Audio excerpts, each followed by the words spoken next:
Ipinagdiwang ng Mapua University ang kanilang pagkampyon sa NCAA Season 100 Men's Basketball.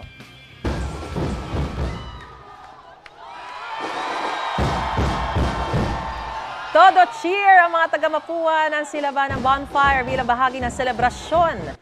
Binati at nakipag-selfie naman sa mga estudyante ang players na Mapua Cardinals. Nagkaroon din ng fireworks display.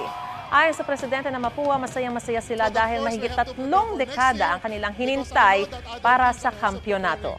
Malaki raw ang kanilang pasasalamat sa men's team para sa tagumpay na ito. Gusto mo bang mauna sa mga balita? Mag-subscribe na sa GMA Integrated News sa YouTube at tumutok sa unang balita.